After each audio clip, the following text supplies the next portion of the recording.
So the 70th week, the last set, that at the end of that would complete the prophecy of Daniel chapter 9.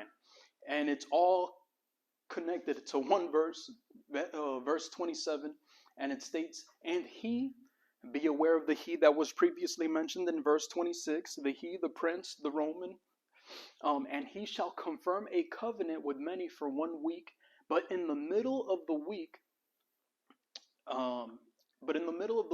he shall bring an end to sacrifice and offerings, and on the wing of abominations shall be one who makes desolate, even until the consummation which is determined is poured out on the desolate. So there's 3 things that I want to point out to you about just this verse, and that's really where we're going to be spending our time. So first off, Israel will be back in the land again. In order for them to make a covenant with anyone, as a people group, they couldn't have been scattered off into 50 different nations. They had to have been all together again as one land in order to make that covenant. So Israel will be in the land again. The next thing is that the last heptad of 7 years is broken down into 2 key parts. Mind you, remember, this is not 7 years of a 365-day calendar. This is 7 years on a 360-day calendar. So it equals more 6 years and 11 months, roughly, without speaking of the days. So there's 2 key parts to that 7 years. There's a covenant, and there is sacrifices and offerings, which are stopped. So that's to tell you that there are priests working. If there are sacrifices and offerings, that's to tell you that in this final 7 years, there are priests who are conducting sacrifices and offerings, and that there's also a temple built in order to do these things. The prince who is to come, the he statements, we know that the he that it's mentioning in context is found in verse 26. When you connect that back to the Romans, the ruler, the one who destroyed the temple originally.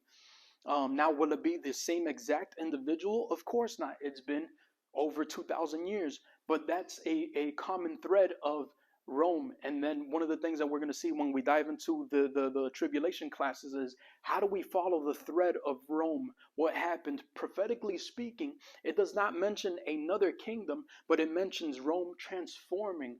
So can we do the same thing historically and see how Rome has transformed throughout the ages? I think it's that little thing over there. Yeah. That happens every week. The ruler has the power and the authority to enact and enforce the beginning of the covenant. So that's another key thing I want to point out. It seems that he alone is the one that has the power to enact it. So that's something that we need to be aware of. He also has the power and authority to break the deal. So it's not just some random guy trying to break the deal. It's the same guy who started it is the same guy who was able to cut it and break it. And that's what we see going on here. So let's begin breaking that down. So we're going to look at 1, 2, and 3. We're going to start with 1, but we'll see these threads up here. So number 1, that Israel will be in the land. And for this, I want to go through the prophecy of the valley of dry bones and look at what it says about Israel. So going to the book of Ezekiel, I believe starting from chapter 37, if I'm not mistaken. I mentioned it towards the end, so we'll see it in a bit. It says, the Lord took hold of me, and I was carried away by the Spirit of the Lord to the valley filled with bones. He led me all around among the bones that covered the valley floor. They were scattered everywhere across the ground and were completely dried out. Then he asked me, Son of man, can these bones become living people again? So it's bones scattered everywhere in this valley. O sovereign Lord, I replied, you alone know the answer to that.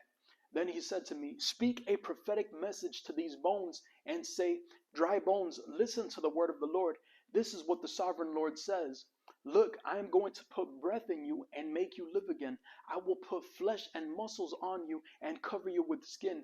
I will put breath into you and you will come to life. Then you will know that I am the Lord. So there's a few things that happen. I will bring you together, put flesh and muscles on you, cover you with skin, put breath in you, and then you will come to life. And then you will know that I am the Lord. So there's a process to these things. Continuing on from verse 7, and yes, it is Ezekiel chapter 37. So continuing from verse 7, So I spoke this message just as he told me. Suddenly, as I spoke, there was a rattling noise all across the valley. The bones of each body came together and attached themselves as complete skeletons. Then I watched muscles and flesh form over the bones. Then skin formed to cover their bodies, but they still had no breath in them. So they were dead, spiritually speaking. They were dead. Then he said to me, "Speak a prophetic message to the winds, Son of Man. Speak a prophetic message and say, this is what the sovereign Lord says. Come, O breath, from the four winds, breathe into these dead bodies so that they may live again." So I spoke the message as he commanded me, and breath came into their bodies, and they all came to life and stood on their feet, a great army. And this is the key. Verse 11, then he said to me, "Son of man, these bones represent the people of Israel. They are saying, we have become old, dry bones. All hope is gone. Our nation is finished."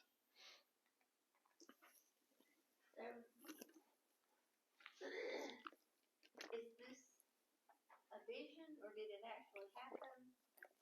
This is a vision. This is a vision of a prophecy that actually happened.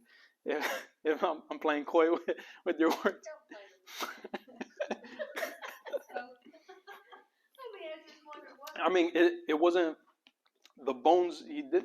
It was a vision of bones that he saw, but it all represented something. Okay. So it was just like a vision. Yeah.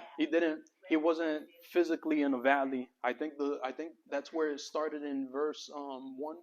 Then the Lord took hold of me and carried me by the Spirit. So that's the key.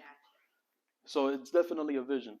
So this prophecy of the valley of dry bones shows that Israel will be scattered, then will gather again as a nation.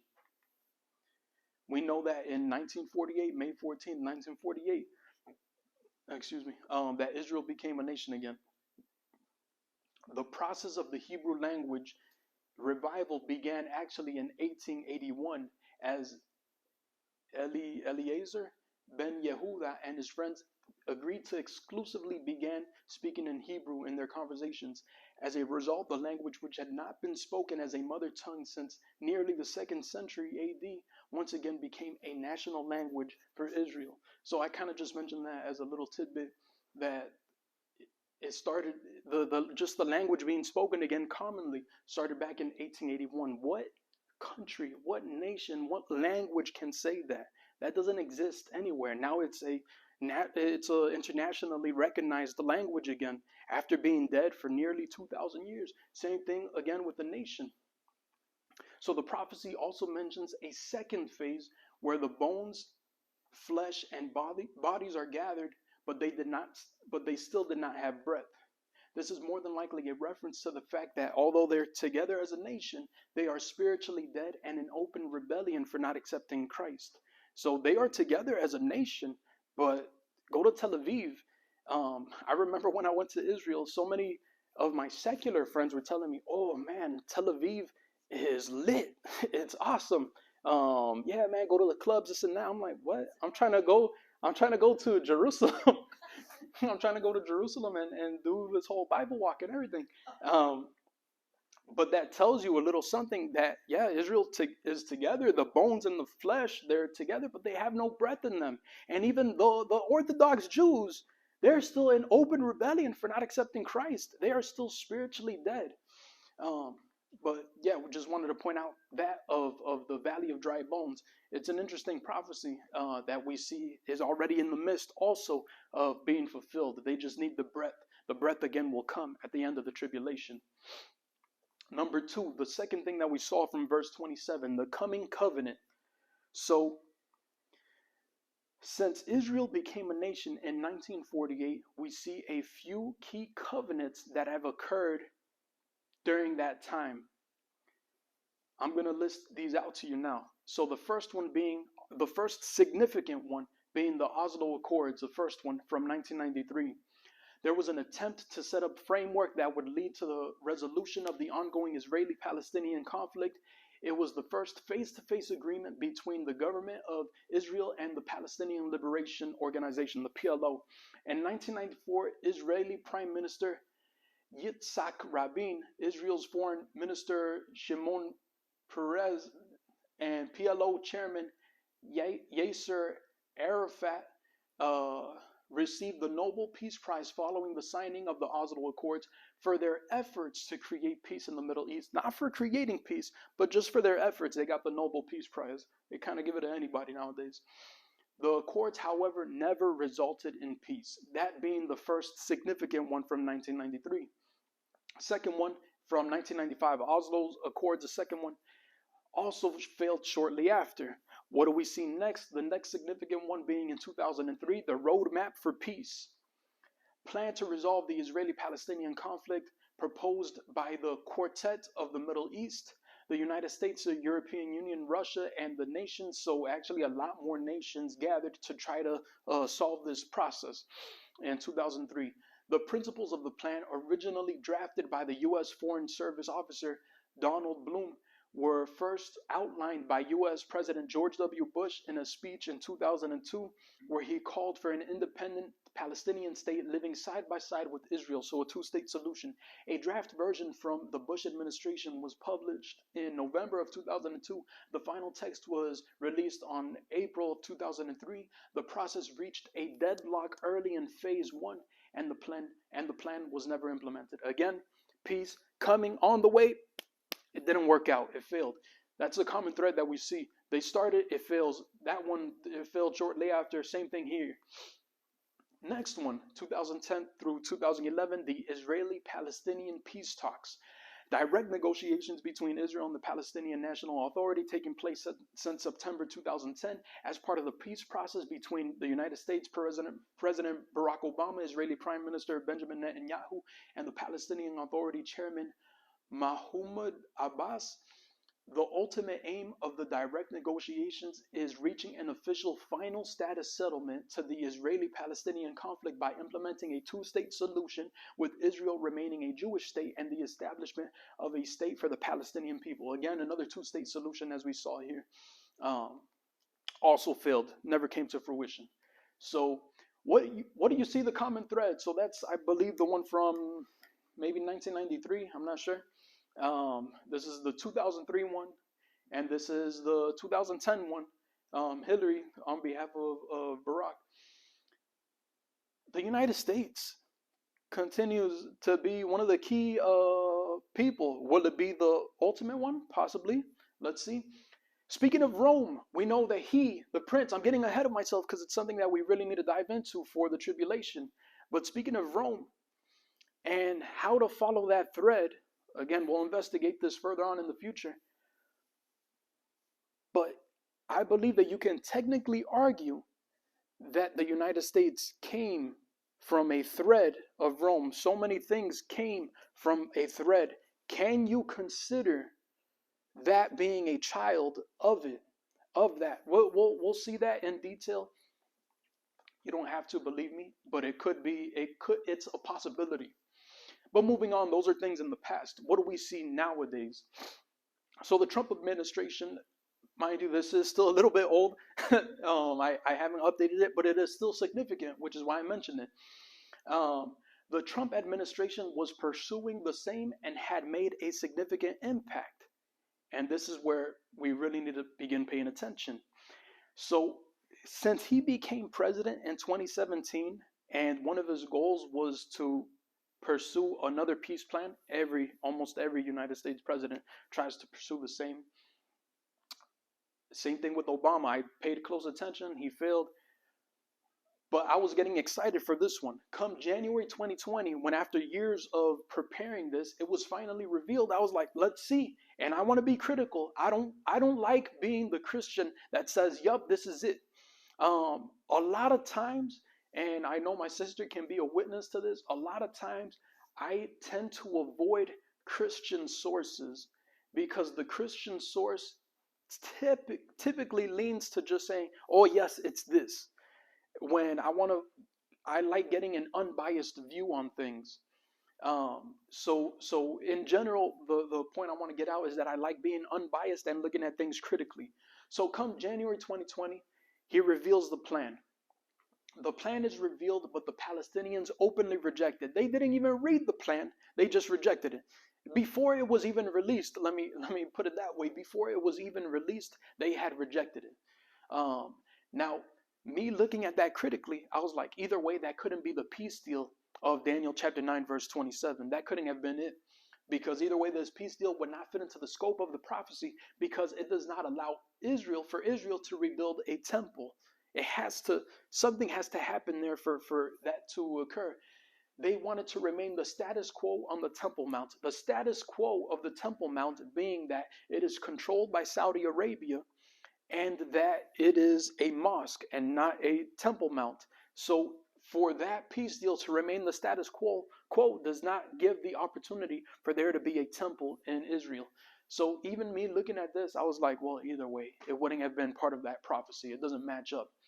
But something occurred that I had never heard of, that just came up out of nowhere. This whole time for 3 years or something, I was looking forward to this plan, and it failed immediately, dead shot in the water immediately. Just a few months after, in September 2020, then was unveiled the Abraham Accords. And I was like, wait, what's this? I never heard of this. And this is very, very key and may possibly fulfill the prophecy. Again, me being critical, I'm going to show you what it requires in order for it to happen. But this has the potential, not that just because it's implemented today that it is, but it has the potential. Will it? I'm not sure, but it's very interesting. So currently, right now, 4 countries have signed to the normalization deals with Israel. So one of the key differences about the Abraham Accords is that they really try not using the word peace, because speaking from the Palestinian or Muslim perspective, they don't want the word peace to be combined in a sentence between Muslims and Jews, because then they would look weak, and possibly a lot of their people or surrounding nations would hate them for it. So they're using a much more business-like term of normalization. Normalization being, hey, we can at least have business together. We can at least conduct trades together. You can have your planes come this way, come that way. Effectively, it is peace. Effectively, it's peace. Just for the sake of stubbornhood, they have to call it normalization. But just something to keep you guys aware. Of the 4 countries that have signed up as of today, it's Bahrain, Morocco, UAE, and Sudan. None of those are important. Prophetically speaking, none of those are important. So as of today, is this the prophecy? No, but it still has the potential. Now, me calling it early, and I'd rather call it early instead of call it late, where then a country signs up and, oh, yeah, this is the prophecy now. No, I'd rather call it early, like that. When it occurs, I'm not changing my mind. I'm making clear of what countries, in my opinion, would have to join this covenant, this agreement, in order for it to be the prophecy. So I have 3 opinions. 3 opinions as to what key countries would have to join. Now, from a logistics perspective, I believe Saudi Arabia would have to join the group. This one, you could take it or leave it.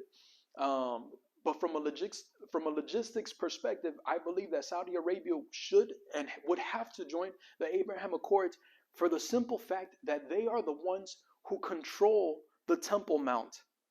They are the ones who have the authority to conduct when the Jews can come up, when they cannot come up, and essentially they have the ownership of that land. The Palestinians don't. So if they join, something key about the Abraham Accords is that it calls for the freedom of religion for all sides, for whether you're Jewish, Christian, or Muslim. Freedom of religion it sounds great and it's vague, but if there's to be freedom of religion, well, right now, as of today, the Palestinians have freedom of religion. They're able to go up to the Dome of the Rock and pray and go to their little mosque, but the Jews don't have freedom of religion. So if and as more countries join this Abraham Accords, The only one that's left out of freedom of religion is the Jewish people. They're the only religion that doesn't have a church, a temple per se. The Muslims have their mosque. Christians, we're fine in any church, in any room. But the Jews, what they really need is a temple, the Beit HaMikdash, the temple as stated in the Old Testament, not just a synagogue. So that's one that I feel like would be important. Maybe not required prophetically speaking, but from a logistics perspective, Saudi Arabia. The day you hear of Saudi Arabia joining the Abraham Accords, get your suitcase ready. It just comes out naturally. For some reason, I thought they did come in behind later, but maybe I missed it. They possibly will. A lot of things seem to be on pause right now that Trump is not president, because Biden's not really pushing for these things. At the same time, Biden is not going to push a plan that originated by Trump. It's just stubbornness. People are stubborn. People are dumb. I mean, at the same time, if I were the president, I'm not going to push this plan. I don't want to be labeled the Antichrist. But who's that guy that prophesied that? I'm sorry, I'm getting off track. That there'd be death in the White House. I don't know. I'm just saying. That may have to occur first. A lot can happen in the next few years. But prophetically speaking, one that I feel like is, well, the next two I feel like are pretty darn required. The main one being Iraq. Iraq, the reason why I feel like it is so key for them to be part of the Abraham Accords is because they are the ancient land of Babylon. The same area land mass that covers it is Iraq. If you were to Google the relations between Iraq and Israel, they hate each other. So I'm not saying this, again, I'm not saying this as in I'm looking at the news and trying to make it fit into the Bible, something I've been saying these past few weeks. No, I'm looking at the Bible, and even though this sounds crazy right now for there to be normalization between Israel and Iraq, I think prophetically speaking, there would have to be. Also, a prophecy that we will look into in the next coming weeks with Zechariah chapter 5 and many key prophecies, there seems to be a commingling between Babylon and Israel during the tribulation, which is why I feel like Iraq would have to join the Abraham Accords. The last one being Lebanon, which I feel like may also have strong ties because that is the ancient land of Tyre. Tyre was, it's a merchant's land where they are the ones who supplied the resources, the wood, I think possibly even the gold, but a lot of the resources in order to build the temple. A lot of Jews today believe that they would also be required, their help would also be required in order to build the temple similar to how it occurred in the past. That would only happen if they're also part of the Abraham Accords, in my opinion. That's maybe give or take. Maybe they don't necessarily have to be in part of the Abraham Accords, but the one that I really feel like has to would be Iraq.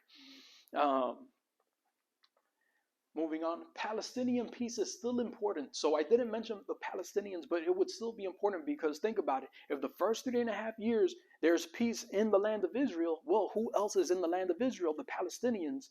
So there has to be something where the Palestinians humble themselves or something or get out of the way, but in order for there to be peace in the land of Israel. So they may possibly also have to join the Abraham Accords.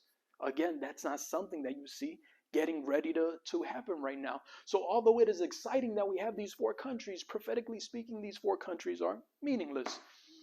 All of the nations that sign up is a plus, but not prophetically required. So I want you guys to have it in that way.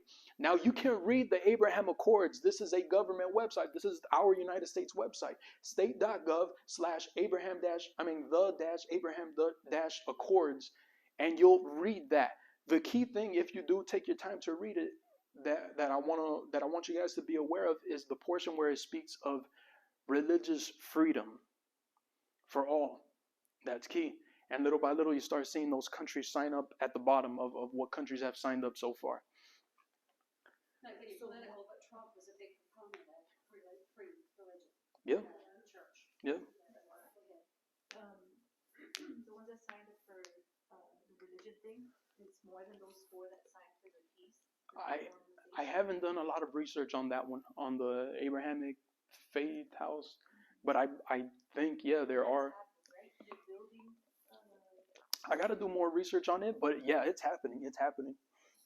At the same time, prophetically speaking, I feel like it points to, the beginnings of what we would call a one world religion. Um, but again, looking at Zechariah chapter 5, and even certain verses in like Revelation chapter 17, 18, I don't think the building that they're going to build in Sudan or UAE or Bahrain, one of these countries, I don't think that's this is the prophecy. No, I feel like it would have to be built in Iraq.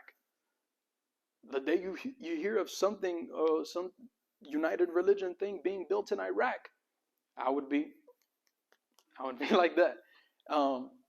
So just an image between Trump, Benjamin Netanyahu, and again, I'm not even sure who this is. This could be Bahrain, UAE, but it's not too important right now. But what's brewing is important. What's brewing up is important. This possibly, because, and the reason why I'm trying to put emphasis on this, even though he's not part of the picture right now, Abraham Accords is still moving forward slowly, but it is still moving forward today. Something to be aware about. Also, in a bit, I will mention something. This is what I've been mentioning sporadically throughout the weeks, is that there will be a week where I say something and you guys may disagree with me. This is that week where you guys may disagree with me, and that's fine. I don't want you guys to never come and see me again. And that's fine if you disagree with me. I mention it as speculation. Like I said, you came prepared. Thank you for coming prepared. That's what I expect from everybody. No, It's been in my personal life. so that's fine. You don't have to agree with me. I definitely want to say certain things as a possibility. Similar to what I said several weeks back, 90% of this study is let's look at scripture, and then we might speculate a little bit. We might look at the news a little bit, but 90% of it, I wanted to be based on that. Do you have to agree with me every time I speculate? Of course not. But as long as we're in agreement to the things that are in the Word, we're good. That's probably also a Miami thing. Yeah. All right. Daniel 9:27. Let's continue. Well, it's the same verse. And he will firm a covenant with many for 1 week, but in the middle of the week he will put a stop to sacrifice and grain offerings, and on the wing of abominations will come one who makes desolate, even until a complete destruction. One that is decreed is poured out on the one who makes desolate. So covenant in the sense of cutting a compact made between passing of the flesh. So they would cut an animal, walk, I think, around it, something like that, in order to make a covenant, a pact. So similar to what I was arguing a few moments ago, will the covenant be exactly 7 years of a 365-day thing? So we know it's exactly one set of 7, but that equals 6 years and 11 months.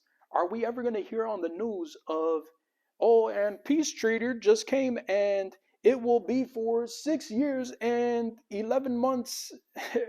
Are we ever going to hear of that? No. So same thing, because for a long time I thought that I was going to hear on the news of a 7-year treaty. But if you look at the details, it's not even 7 years. It's 6 years and 11 months. So my argument is that the timeline is possibly hidden, and it is God who's keeping track of the time. So it's something that he'll be noting of as to when it officially starts. Well, we know the starting point. When he firms a covenant, when it comes forward, but it's going to be God who's counting. And that middle point, maybe we could be counting because we have we'll be up in heaven, so we'll be counting with him. Unless Fred, he believes mid-tribulation, he'll be here counting. Right here is where he believes the tribulation will come in, I think. And then about midterm. Say that again? About midway is where he believes, where you start, I think it's in Revelation. Oh, that he begins claiming that he is God and all these things? No, where rapture takes place. Oh, yeah. That's what he believes. Yeah. So he'll be literally counting the days to the rapture. If a mid-tribulation person, let me not single Fred out, because I know he's gonna watch this video. A mid-tribulation person can literally count the days down to the rapture. I feel like that contradicts the doctrine of imminence. You don't know when. You can literally have on a calendar, all right, repent a few days beforehand and get ready. And that's completely contradictory to what's taught in the Bible. But continuing on, sacrifice and grain offering give evidence to a Jewish temple standing. Now, this is where we're going to begin to see a few videos. Let me make sure I have audio. We're going to see a few videos that show you the Temple Institute. Have you guys ever heard of the Temple Institute? Mm-mm. Oh yeah, okay. So the Temple Institute is in Israel. It's like right across the Wailing Wall. Is it the Wailing Wall? I already forgot the name. It's right across the Wailing Wall when you go up. And there's an institute that this is not a little organized. I mean, yeah, sure, it's a small organization, but they have big money and are doing big things and have spent millions upon millions of dollars in order to build a lot of these key instruments that are needed for the temple. If you know the trumpets, the clothing, the this and that. This is not a small project by some. They are getting millions and millions of dollars worth of donations. The things that we're going to see now are not a replica, but are the real thing that will be used. So speaking on Daniel chapter 9 verse 27, knowing that there has to be a temple now during these past 20 years is when all these instruments have been built and prepped up. Another thing that they're ready, they're right there. It's ready to be fulfilled, this portion of the prophecy. So we'll have a little bit of a movie time and look at these things.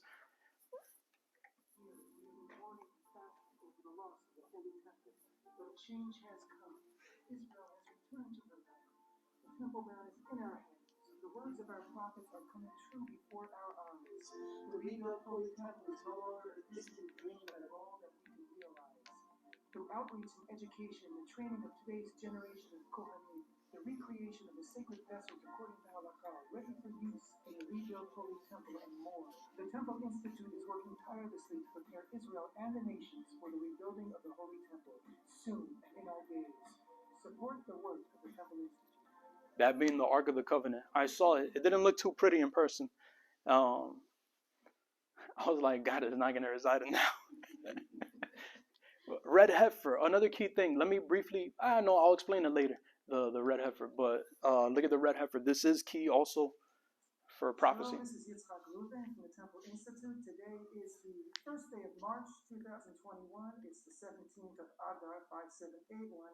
And as you can see, I'm standing in front of two, they're kind of hidden at the moment, two parot adumot, two red heifers that the Temple Institute is raising here in Israel. And I'm giving you an update on their status. The last update was about 7 or 8 months ago, and at the time we had two red heifers who were getting very close to the age where they could be converted into the ashes of the red heifer, but they had some white hairs which we hoped would go away. They didn't, so they are not kosher. Here are other parot, other heifers that are also approaching the right age, and they are 99.9% red, but each one does have a few hairs that aren't red, which makes them pasul, which makes them not kosher in terms of being a red heifer. So again, as we explained last time we spoke, there is a chance that those white hairs could turn into red hairs, and so we just have to wait and see. So we're no closer than we were half a year ago when we last checked up on the cows, but takes patience, and we have lots of patience. We've been waiting 2,000 years. We'll wait a little bit longer till we get a perfectly red heifer so that we can proceed with preparing the ashes and arriving at a situation where we can actually achieve purity, tahara, purity of the highest level, the level that's needed in order to do the service in the Holy Temple and for the pilgrims to actually arrive and bring their offerings. We're coming very close to Passover, and of course on Passover, everyone in Israel is intended to bring a lamb for the Passover offering, and to actually come with the lamb into the temple courtyards. And for that, we need the red heifer in order to achieve the temple purity that is necessary. So, once again, Yitzhak Rubin from the Temple Institute here with our red heifers. We'll keep you updated. Thank you so much. Bye-bye.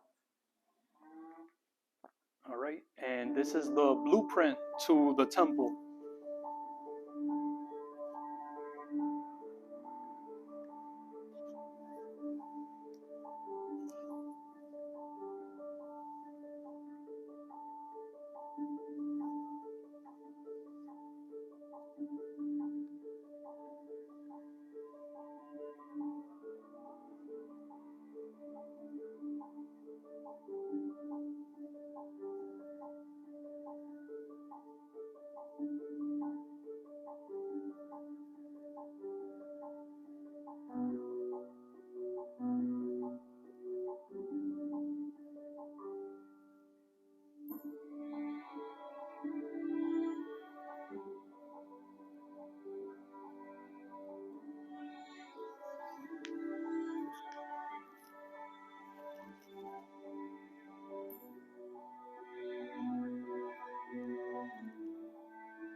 So you got the plans. They got the plans. They know exactly what it needs to look like, all that stuff.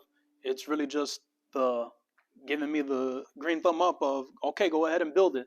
And last video, this is like some of the like commercials almost that they share with throughout the country.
This is the generation. The children are ready. You know, you said that ark wasn't that big when you saw it. It's because Jesus, you know, he's not living in it. Exactly, yeah. So it's During the tribulation, he's not going to be in so that one. it's dead right now. Yeah. But as I was saying, this is not no small organization. Although it may appear small in size, they have the funding. Like you're talking about, Jews are relatively wealthy people, and so you got a lot of Jews putting money into that. And the things that you saw are made of pure gold, pure silver, unless the Old Testament specifically said, like the Ark of the Covenant is wood covered in gold, things like that. But they have the plans, they have everything ready.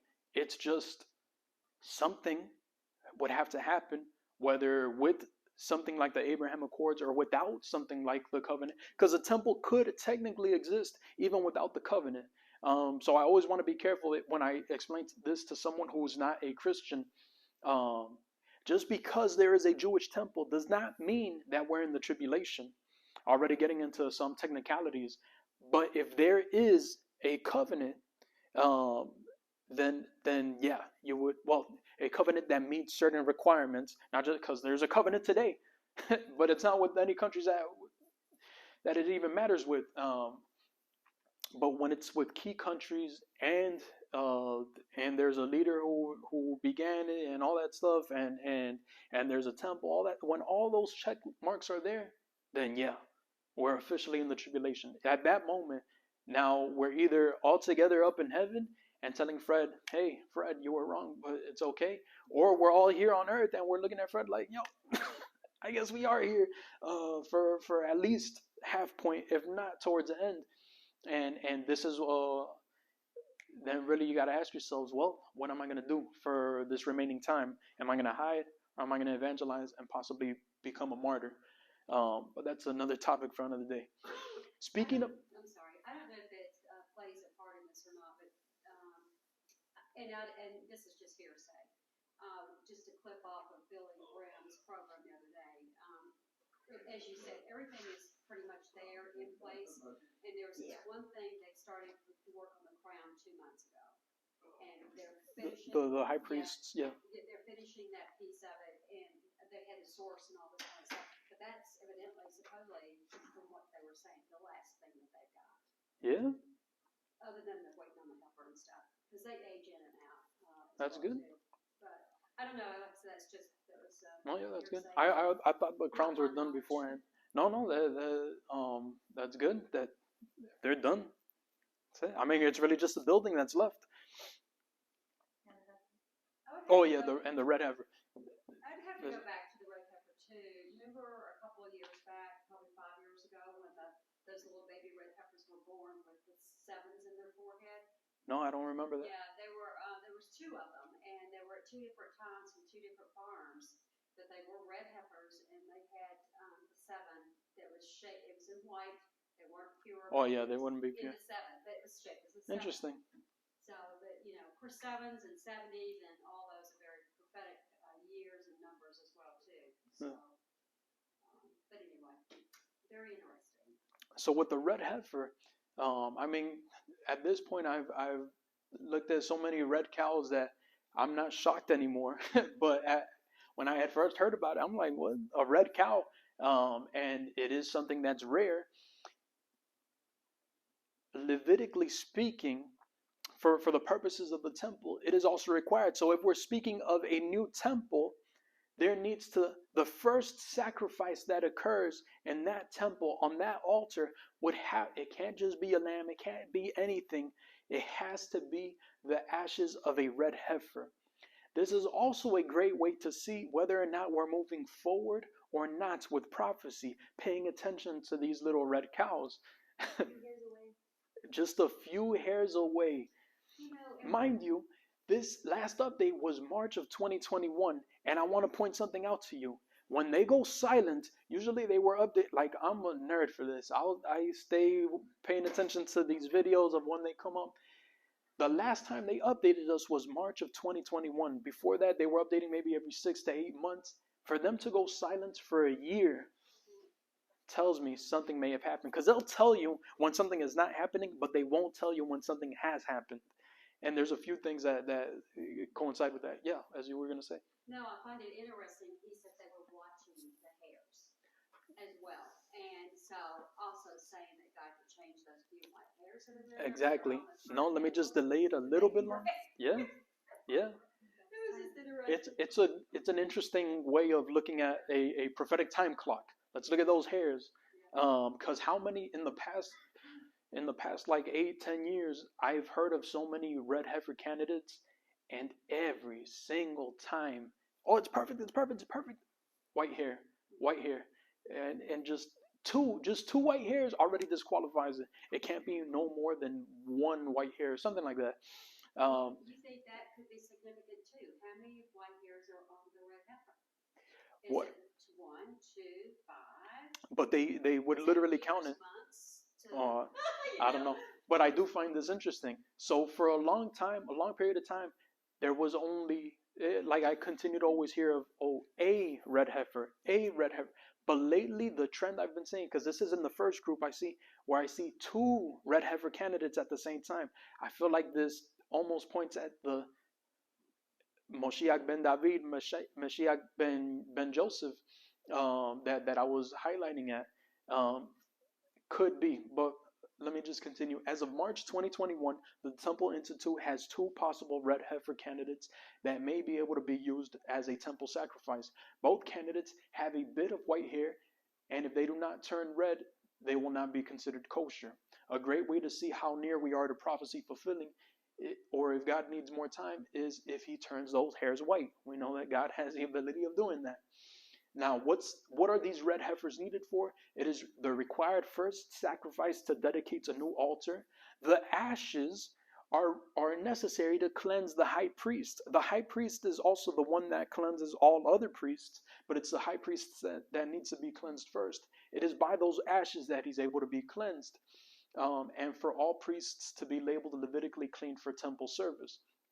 Now, another thing I just want to point it out. The last update was March 2021. The trend I've been seeing with the Jews in general is that when it happens, they stay silent. When it doesn't happen, they'll mention, no, it didn't happen. The reason why is they hide it purposefully, because there are millions upon, if not billions, of Muslims that don't want them to move forward in these respects. Christians in general, yeah, we'll look at it and we'll be like, oh, repent, accept Jesus, and we'll tell them all that stuff. But the Muslim may possibly harm or mess with their plans. So with a purpose, they hide a lot of this information. Trying to delay time. Yeah. Now, I want to show you 3 articles that I find interesting. The first one being from February 20 of 2021. And it says that at least 800 Ethiopians killed after defending Ark of the Covenant. So there's an ancient legend.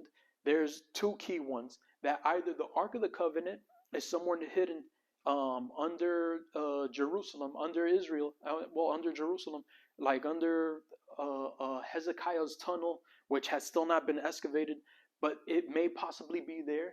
There's another line of thinking that it's the Ethiopians that have it, and it's a very special subsect of Ethiopians, a special tribe that they know that they've had the Ark of Covenant for a long time, but they guard it with their life. And at the same time, there are several fake Ark of the Covenants to distract for the Ethiopians to keep the real one protected. I found it interesting that apparently someone is trying to get that Ark of the Covenant in order for 800 Ethiopians to die defending it. This was not mainline stream news, but it definitely happened. Scary stuff. Who's trying to get the Ark of the Covenant? Another thing from November 8th, 2021. So these are things that are important temple-wise, but the Temple Institute was not sharing this. I had to look through so many different sources in order to find this kind of stuff. It's still hard for me I still can't find a video of this. Although it happened, I can't find video evidence of this. Again, they're hiding it. Sanhedrin begins to prepare oil to anoint King Messiah, and also the Kohen Gadol being the high priest. So there is a special oil, speaking of the Old Testament, there's a special oil that needs to be prepared that is to anoint the high priest, and that same oil will also be used to anoint well, in our case, the Antichrist, but to anoint the Messiah. This is an expensive oil to prepare. So let's say you typically get olive oil by just crushing an olive, something more or less like that. The process of preparing this oil, you need, I think, like tenfold times more olives, because you are the way that you're extracting the oil is in a much more delicate manner, making that oil much more expensive. In other words, now the reason why I share this is because this next article in November 30th of 2020, another trend that I see with the Jewish people is that when they really do something, they call it a reenactment. Because if they were to say it was the real thing, you're going to have problems politically, you're going to have problems with Muslims, this and that. So a lot of times they call things reenactments. And on November 30th, 2021, reenactment of anointing the high priest to be held on last night of Hanukkah. They anointed the high priest with this oil. If it is a reenactment, why would you use this very special oil, very expensive oil, for a reenactment? They're preparing for the Messiah. He has to be anointed in order to anoint the Messiah. So it's things like that that they're preparing. If you look at the news, I mean, obviously this is like Judaism type news, but it's not spoken of often. Or maybe it's spoken of more freely if I were to know how to type and read Hebrew. But at least in English, it is very hard to find. But something is happening, and this is just a few months ago. And it's the high holy days, and that's when they're expecting him to come. Yeah. Listening to certain Jewish prophets, I don't believe that they're prophets, but of what they're saying, I have to still pay attention to their false prophecies for them to anoint their false Messiah. A lot of them are pointing that the Messiah will be revealed in 2022, like either by or before or during October, something like that. Interesting, because we're finally getting closer. And as you see, they're moving forward in certain respects. Will the rapture happen this year? Maybe. So at the end of the next Shemitah should be around 2025, somewhere in that neighborhood. But then again, I don't know. Yeah. I mean, a lot can happen, because a lot of times I've seen them claim a prophecy, it doesn't come to happen, and then, oh, well, it must be this other time, or it must be this next time. But at least the fact that certain things are happening, the fact that they stayed quiet about the red heifer, for all we know, they burnt it, they have the ashes, and very secretly, and doing their ceremonies, yeah. Something else that they're kind of keeping a little hidden. You remember that rabbi, like a high rabbi that met up with someone Oh, secretly? yeah. He was dressed in white fine linen that they don't do with anyone to meet the Messiah or the potential Messiah, but they didn't announce who it was. Yeah. They just kept it hidden. 2019, to reference what she's talking about, in 2019, there were articles that came about, and they came about more in 2020, but it's referencing what happened in 2019, that some certain top rabbis have met secretly with the Messiah, who we would call the Antichrist. Very interesting. It's brewing up. He just hasn't been revealed to the world. Possibly, is it that individual I was talking about? I think his name is Yehuda the Yanuka, something like that. I actually sent him the link to your phone. I know you don't have your phone with you, but so that you see what that rabbi tells him. Something is brewing up. A lot of times, the way I think about the Antichrist, and a lot of times the better way of thinking of the Antichrist, is who are the Jews going to select as the Messiah? because ultimately that is the Antichrist. Paying attention, so I've in the past few years I've really dived into their world just to try to understand their perspective a lot more. So the prince who is to come, this is the third part. For the sake of time, we won't look at some of these verses, but I do want to point out to you that the prince who is to come is mentioned in various different ways. So the he in Daniel chapter 9, verse 26 through 27, all has parallel connections to the Roman Empire, to Assyria, and to Babylon. So if you go to all three, they're speaking of what we would call the Antichrist. Yet all three are speaking of it from a different perspective. And it's interesting to note, in Daniel chapter 9, the prince who is to come, we know historically speaking, that is Rome, who came and destroyed the city and the sanctuary. Another thing that's important is that when you go to chapter 8 of Isaiah, it's speaking of Assyria. And you read that in detail, it's speaking as the Antichrist is coming from Assyria. Yet in Zechariah 5, we see that the commingling between Israel and the land of Babylon, a commingling that's happening here, and that the Antichrist is coming from Babylon. So it's like, which is it? Which is it? It's a mixture. It's a mixture of things. But understanding this, you'll begin to understand more of the Antichrist and his kingdom. And this is just some of the verses. There's a lot more that we'll actually cover in depth, especially when we do a class focused on just the Antichrist. But this is key information to understand the Antichrist and his kingdom.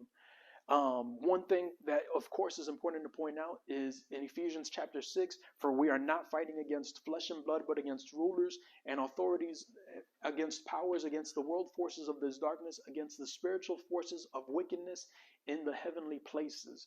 In Daniel chapter 10, we see that spiritual warfare firsthand, that a lot of times what may be happening in our day-to-day lives, let's say with what's happening with Ukraine, well, technically NATO and Russia, although to us it may appear as a flesh and blood war, it is actually principalities, world forces of darkness that are battling against each other.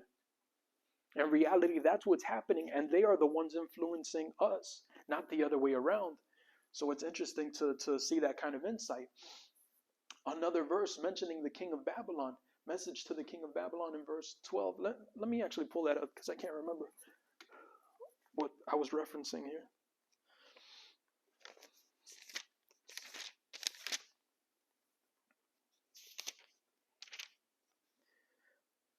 Oh, okay.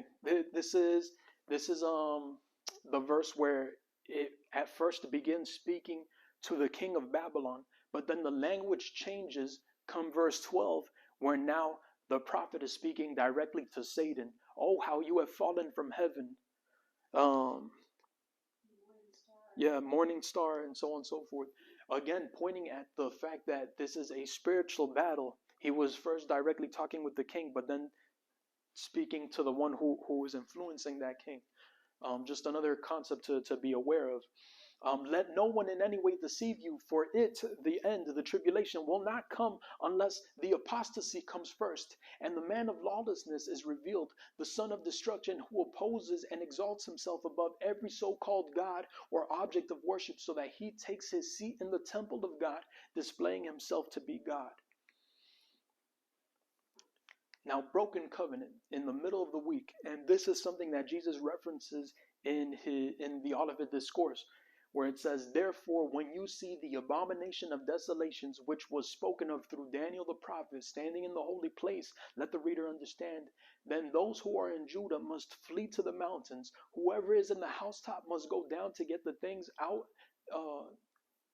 that are in his house. Whoever is in the fields must not turn back to get his cloak. But woe to those who are pregnant and to those who are nursing babies in those days. But pray that your flight will not be in winter or on the Sabbath, for there will be a great tribulation such has not occurred since the beginning of the world until now, nor ever will. Unless those days have been cut short, no life would be saved. But for the sake of the elect, those days will be cut short. Jesus is referencing Daniel chapter 9, verse 27, that in the middle of the week when the sacrifices and offerings are cut short, when the Antichrist is standing in the temple and saying, worship me, I am God, and all these things are happening, Jesus is saying, run, run. When you see that, run. Get out of the city, go to the mountains, flee.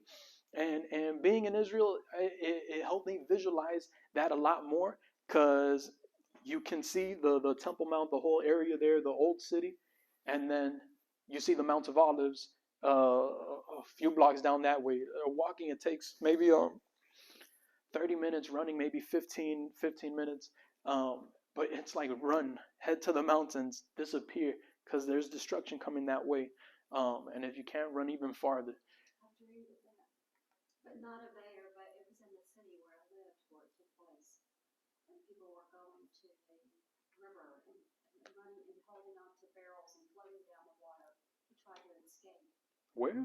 This was in a dream I had Oh. when I was younger. It was Gaddafi at that time of Lebanon. I was in this like a barrack area, and there was phones back in the day, you know, the phone booths and stuff, and I was standing at a phone, and then up the stairwell comes Gaddafi, and then he had his military with him, because they were all in a really dark, rich rainbow uniform and caps, but he was in this white uniform with admiral shoulders and all that. And I knew the moment that I saw him, I thought, I've got to run to get my stuff, right? And then the thought in my head was like, no, you can't. You've got to escape. And I remember looking to the river and thinking, how am I going to get out of here? And as I was looking at the river, you could see the barrels already floating down, and people were holding up the barrels floating down the rivers to escape. So this was when I was a young man that dreamed of him. And that instance, this. Not going back. Yeah, just run. No, you gotta run. Yeah. Run. That's crazy. Jesus calls the second half of this period the Great Tribulation. That's really when the real calamities begin. Abomination of desolation. So that's something that Jesus mentions in Matthew 24, and Daniel mentions in Daniel verse 27, that when the abominations of desolations are set up. We know that that has to do with the Antichrist coming into the altar, but also typologically speaking, and something that we can see in history is that there is one other time in history where in the Jewish temple there was an abomination of desolation that was set up. So the only other time in history that the Jewish temple has been desecrated, only one other time that has occurred. Researching these types reveals to us how history may repeat itself, giving us insight to key characteristics of things or people yet to come. So looking at that historical reference, we run into Antioch Epiphanes IV. He is a type of Antichrist. Paying attention to what he did, you can see also his story prophesied in Daniel chapter 7. Wow, I never fixed that. I'm pretty sure it's chapter 7. I put chapter 7 or 8. One of the things that you see about that story is that it continues to, it seems to be first speaking of him, even though he had still not come yet, but it eventually turns into the Antichrist.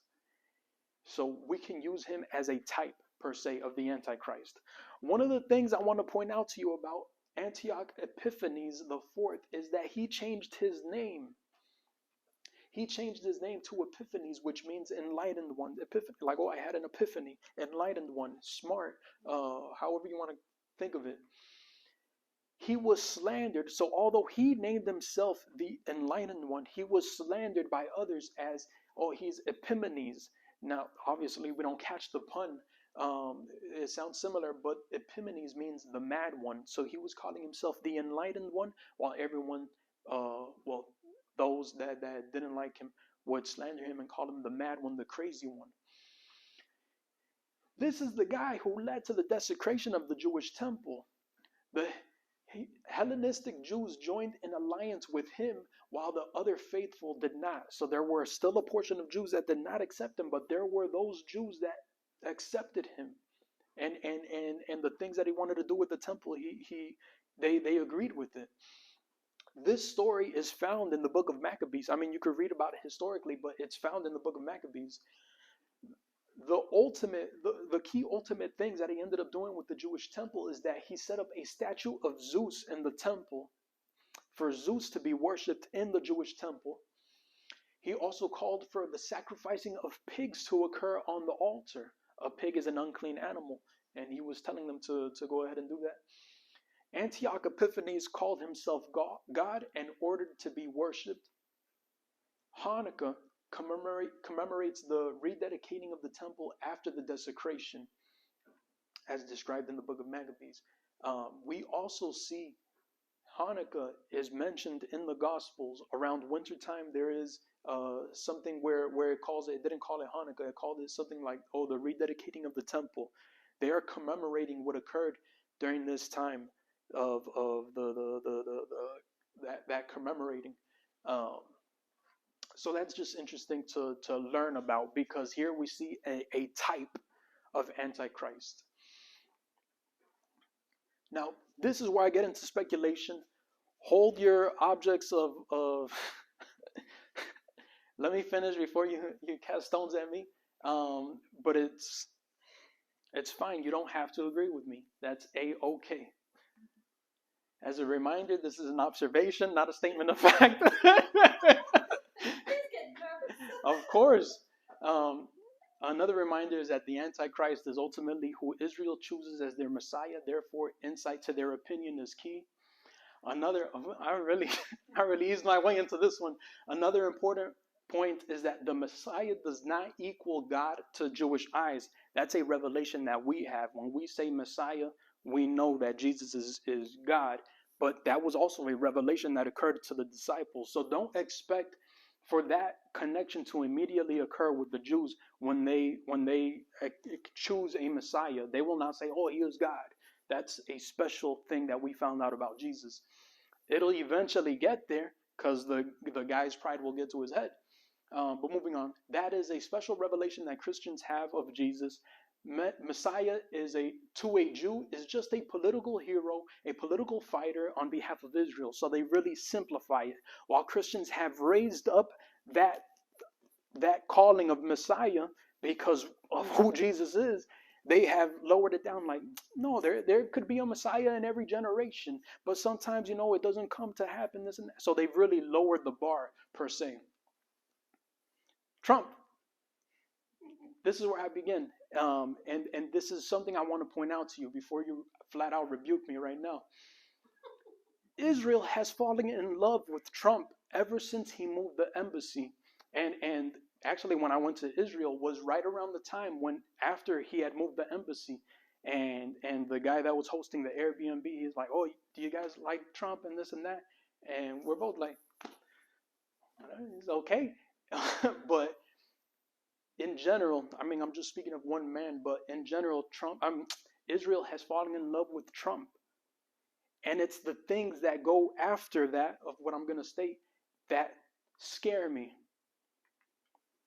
The Sanhedrin, back in maybe 2020, I got to look it up again, when it was the 70 years of Israel, maybe in 2018, 2017, one of these, but the Sanhedrin made a temple coin to commemorate the 70 years of Israel being a nation. The coin features Cyrus alongside Trump with the temple on the other side of the coin. One thing I want to point out to you about Cyrus is that to them, Cyrus is a Messiah, a Gentile Messiah, not a Jewish Messiah, but a Messiah for them. He was a Gentile that on behalf of the Jewish people helped to build the temple and set decrees in the same light, which is why they created that coin. In the same light, Trump being a Gentile, not a Jew, and not necessarily religious per se, but a Messiah-like figure where he helped push certain things along. Cyrus is a Gentile Messiah to Jews. Honestly, I consider that blasphemy. It's not something I believe. It's not something that we Christians believe, but it's just to be aware of the terminologies that they use. Trump is considered by them to have acted like Cyrus. Another thing that I also consider blasphemy, but still something that they say, something that we should be aware of, is that Donald J. Trump, has the numerology of 424. 424, that numerology, they say, is Messiah ben David, Messiah son of David. To them, they say that is a very important sign. The fact that his name, the numerology of his name matches 424. Again, they're grasping at straws here, but it's crazy to see that. Let me tell you how I ran into that. First off, this is how much of a nerd I am with some of these things. I don't know if you remember this thing that hit the news back in, I think, 2018. The Lev Parnas releases recording of Trump dinner full video, where a security guard had gone to a small little dinner after a speech, and what was released on YouTube is this full-length video of that security guard's dinner thing. What was on the news is a few of the key topics that they had spoke about. The whole video is like an hour and 11 minutes, but somewhere there in that whole hour talk, there happened to be a Jew there, and no, I don't mention it here. Actually, if you were to pull up that video on YouTube and you fast forward over to an hour, 11 minutes, and 50 seconds, listen closely. What you begin to hear is that these certain Jews, two Jews, are talking to Trump, and they're like, very prominent rabbis have found something special about your name. I'm paraphrasing. I can't remember. It's been a while since I've seen it, but have found something very special about your name, that the number of your name is 424, and that's really, really good. And he's like, oh, whoa, what's that mean?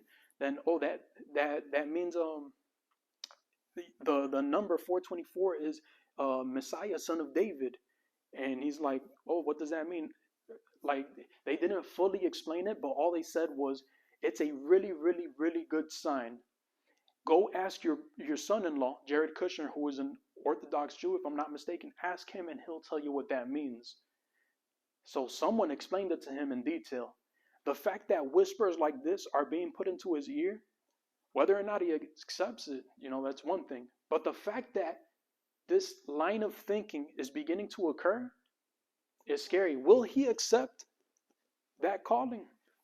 Moving on. Another tweet that I know he retweeted for a different purpose, the fact that Israel likes him, but what he was retweeting in August 21st, 2019, is that someone that was saying the Jews see him like if he is the king of Israel, like if he is the second coming of God. He wasn't tweeting it as in, oh, I'm the second coming of God, but he was tweeting it as, look, Israel really likes me. But he's tweeting, he's proving the point. Israel sees him as something much grander. That should be scary to us. Probably a lot of us, in general, Christians, lean towards being conservative.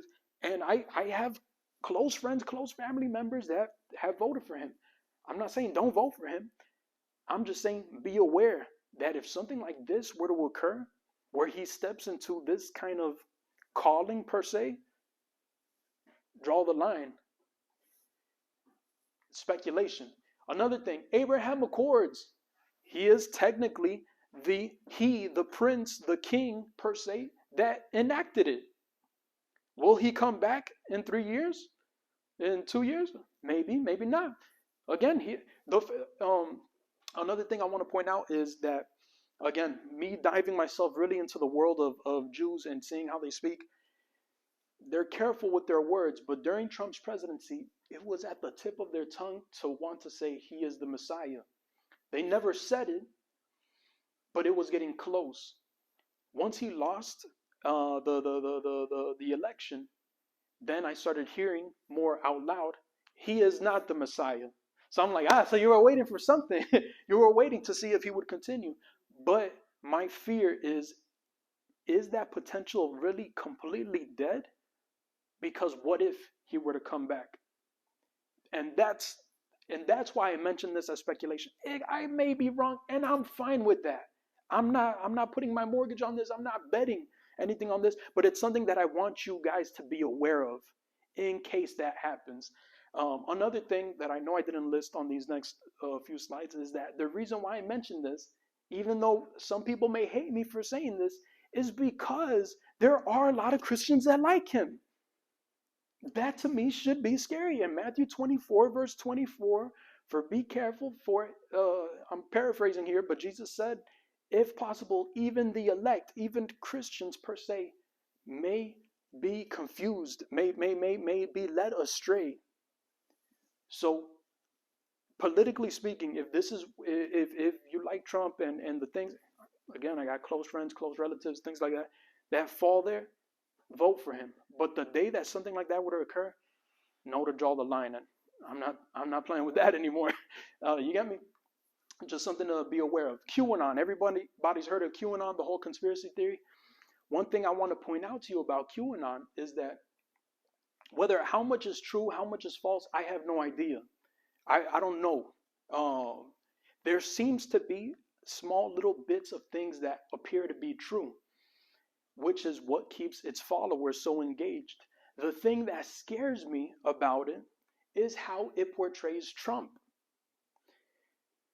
The way it portrays Trump is that he is the one that will awaken us. He will awaken us, and he is showing us the truth. And that one day the whole world will recognize and because he has opened our eyes. That kind of talk scares me. Itchy ears, right? Sometimes as you wonder, if a person in that power, in that position, doesn't really just speak to what he knows, he even wants to hear. And there's a lot of things that's been said about him, and I agree with what you're saying. It's not healthy. You could be led astray very quickly because you're putting your hope in that man versus in Jesus. You've lost sight of God when you start putting this person in that position. No man has that power, only God, right? And so I have family relatives and a lot of people I know, and they really almost worship this man. It's just totally wrong. I don't try to go into a conversation with them. It's a difficult conversation. It's just not one to have. It brings division and all kinds of stuff in the household. So it's just like, I just leave it alone. I listen. And some of the things, I said, well, where did you hear that? And it's like, well, that's what they're saying. And it's like, well, who? So they're just hearing things, and then they're believing what they're hearing is what bothers me. They're believing that lie, and they're so set this man up on a pedestal. And honestly, it doesn't have to be true in order for him to be worshipped. No, it's just sad. And I've heard some of the rabbis, great teachers of the word, that said the very same thing recently, that how they related him to King Cyrus. They brought the coin up. I don't know if you've seen the coin. I'll show the coin in a moment. But you should see the coin. But it's like they're appalled as well too, that this emphasis would be put. The correlation is just not. It shouldn't be there. But anyway, here you go. Sorry. Speaking for Christians, one thing I would want to point out to them is that, so yes, there are a lot of Christians that see him as, oh, he's a man of God and he's fixing things. He's going to make this nation a better place. Prophetically speaking, again, looking at the birth pains, looking at the signs of all these things coming to fruition, we came to the conclusion, yes, it's right there at the corner. There is no prophecy that says that a man of God comes and the church is revived and the United States comes to being better again. No, these are people, again, hoping that the tribulation is not part of their lifetime. But that is in complete contradiction. There is no man of God prophecy coming and fixing all these things. No, there's things getting progressively worse. So, but continuing on, although Jews openly deny that Trump is the Messiah, which is something that I said that they would not flat out say it, but once he did lose, they said, oh, no, he's not the Messiah. And just in general, me speaking on certain Jews, not every Jew has that belief, but still there are enough that do. Mind you, the Sanhedrin, the 70, that have the authority to enact a temple coin. That's scary enough already, in my opinion. Although Jews openly deny that Trump is the Messiah, there is a subtle pattern shown to those paying a close attention. Regardless of who it is, religious Jews will keep that intel heavily guarded. Mind you, I had never heard of this guy, Yakuna, whatever, Makuna Matata. But the fact that now they're pushing for him too. Will he be the political leader that can enact the Abraham Accords and all that stuff? I don't think so, but I think he fits a lot more in line with that false prophet. So again, things are coming to fruition. And this is some of the articles, and I'll show you the coin. This is one of the articles that draws on that comparison. Messianic Trump-Cyrus connection revealed through Hebrew numerology. Again, instead of looking at the scriptures and finding that Jesus is Christ, they're grasping at straws and they have to calculate by numbers. And this is the temple coin. It's a real coin. I can't remember when it was released, but that's Trump, that's Cyrus. The 70 years of Israel being a nation. And yeah, the temple coin. One possibility, it's something that will speak more in detail come the tribulation classes. An alternative view, and I kind of like sometimes sharing alternative views just to open up the mind to different possibilities. An alternative view to the mark of the beast, 666, that you can not buy nor sell without that mark. Following the rules of prophecy, when you try to find another reference of buy and sell, there is only one other reference of a buy and sell, quote, buy and sell in the New Testament. The only other reference is in the temple. When Jesus came, he saw the merchants that they were selling sacrifices. He got so mad. This is the only time that Jesus, who is God, got so mad, flipped tables, cursed these people out, and kicked them out of the temple. That is God's anger, God's righteous anger. We see that a similar anger is occurring with this mark of the beast, also buying and selling. So maybe it's not a world commerce per se, but maybe it is something like a temple coin. That if you accept this temple coin, who has maybe a future Antichrist, Messiah, and you're using that to pay for your sacrifice, pay for your forgiveness. Again, paying to be forgiven, something that God graciously gave for free. It's an alternative view of what the mark of the beast may possibly be. Of course, we'll also look at the possibility of it being, yes, a worldwide commerce. But it's just me playing with the words, literally looking at it, but playing with the words of buy and sell. There are a few different ways of looking at it. And that's it for Daniel chapter 9. Starting next week, we'll start getting into the church. But already we begin to creep up at some of the ideas of the tribulation, some of the ideas of the Antichrist. We'll dive more into it. But if any classes are most important for the sake of life, it is the church. This is concerning us. We're gonna see the tribulation from up in heaven. We don't have to be down here to watch the tribulation. This is what should concern us, what we have to do, what we look forward to. The judgment of the church, what does that mean? And I'll leave that vague on purpose. But there's so much to look forward to. Let's close in prayer. God, we thank you for bringing us here, Lord. We thank you, Lord, because your word is alive, Lord. All we do, Lord, is just look at the words that you spoke and how they're coming to fruition, how they're being fulfilled. So we thank you, God. We thank you because you are great, Lord. We thank you because you know all things, Lord, and you know what's coming, my God. I pray that you protect each and every single one of us, Lord, that we may continue to follow your words, be under your wing of protection, my God, and live a life that pleases you, Lord. We pray this all in your name, Jesus. Amen.